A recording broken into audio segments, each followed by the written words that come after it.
კულტურული მემკვიდრეობის დაცვის ეროვნული სააგენტოსა და ამერიკის ელჩის კულტურული მემკვიდრეობის დაცვის ფონდის დაფინანსებით გელათის არქიტექტურული კომპლექსის მთავარი ტაძრის რეაბილიტაცია დაიწყო. ყველა სამუშაო, რომელიც სამონასტრო კომპლექსში შესრულდება მსოფლიო კულტურული მემკვიდრეობის სააგენტოსთან იუნესკოსთან არის შეთანხმებული.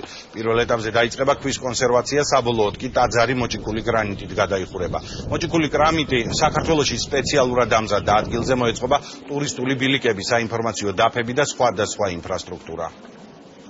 მოხდა სამონასტრო კომპლექს ტერიტორიაზე არსებული სხვადასხვა ეკლესიების საკონსერვაციო სარეაბილიტაციო სამუშაოები.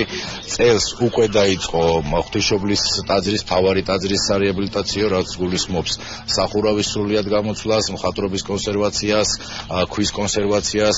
ძალიან დიდი სპექტრია სამუშაოების. ეს ითვალისწინებს როგორც მთელი სამონასტრო კომპლექსის რეაბილიტაციას, ამავე დროს ტურისტული ინფრასტრუქტურის შექმნას, რომ რამდენიმე წელიწადში ცექს გააჩნდეს ყველა ეს პირობა, რომ იყოს დაცული, მოვლილი და რეაბილიტირებული.